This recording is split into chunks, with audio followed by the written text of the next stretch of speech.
It is the weirdest thing to me. Democrats say that it is racist to believe, well, they say it's racist to do anything. I had a Diet Mountain Dew yesterday and one today. I'm sure they're going to call that racist too, but it's good. I love you guys. I don't know. Still working on the jokes, maybe? Crowds seem to go, huh? Whatever that was. One thing is clear. Of all the people Donald Trump could have picked to replace the vice president he left for dead on January 6th, J.D. Vance was certainly one of them. Such cringe-inducing moments aside, it appears some Trump allies are already second-guessing having J.D. Vance's name on the ticket.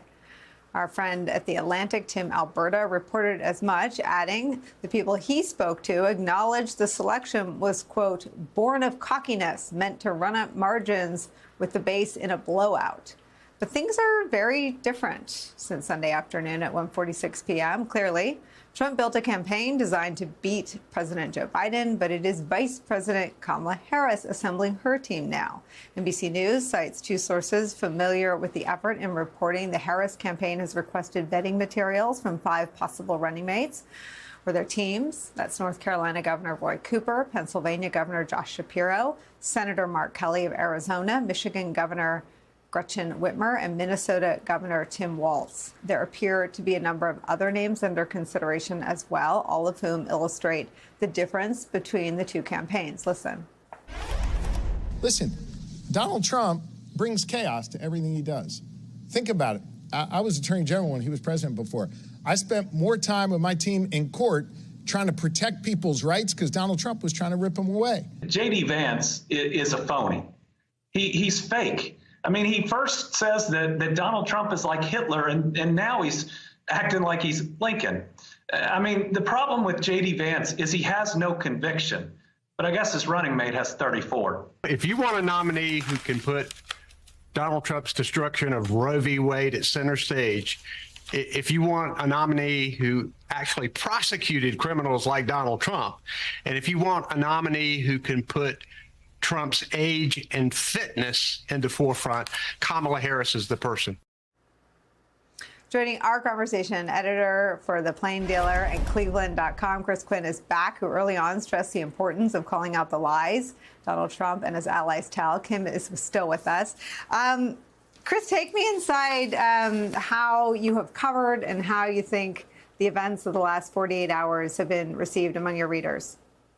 It's a good time to talk. We had a brainstorm session in the newsroom today to talk about what we're going to do. We have not had a candidate from Ohio figure into the presidential race in forever. And so we want to do a whole lot of stuff.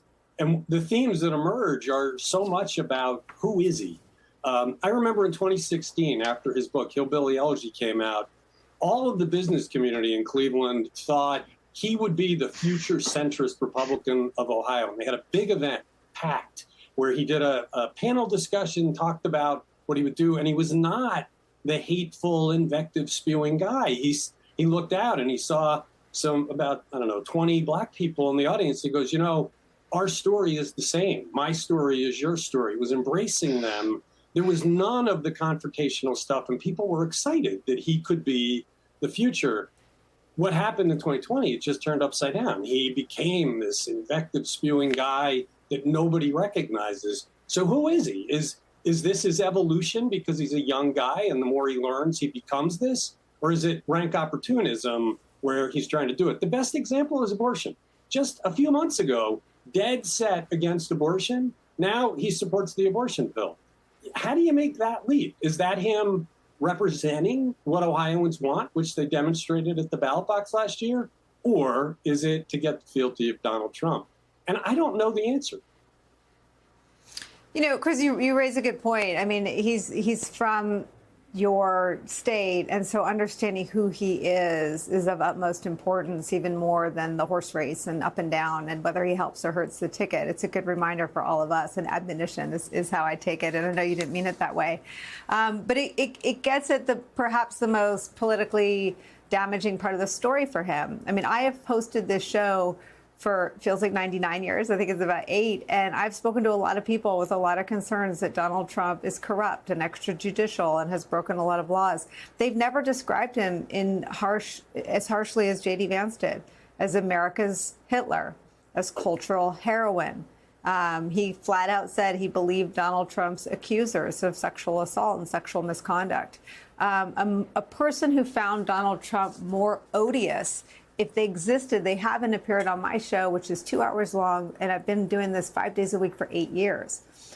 What are the local theories about how you could hate someone so much and then bow down to them? When his book came out, I don't think he had higher office in mind. It was the others in Ohio that saw him and his message and thought he could be in higher office. As he moved in that direction, he turned it down in 2018. We had a candidate that was the odds-on candidate, a guy named Josh Mandel, and he dropped out without notice. And they tried to get Vance to run then, but he didn't want to because he didn't want to spend all that time in Washington. At least that's what he said. But as time has gone on, he's decided he really wants to be in these positions of power. And it looks like he'll say or do anything to get it. I'm a little bit confused as to why Trump chose him, because Trump is going to win Ohio. We've looked at the Obama numbers when he won and the Trump numbers when he won, and Trump got a lot more votes with fewer registered voters. I don't think Ohio can be in play at all. So he didn't need Vance to get Ohio. I think he wanted him for his young looks to pose against Biden, but now he's stuck. He is stuck, Kim. And again, for the second time in 3 days, it is Vice President Kamala Harris who holds all the cards. She can make this selection, and she will do what is normal. I feel like it's 48 after, and I haven't reminded folks that what Trump does is not normal, but she'll pick someone who she would like to have as a governing partner. She has an opportunity in all of these great names that are being floated to also pick someone who is a good strategic choice. Do you have any thoughts or favorites or analysis about the names that have surfaced?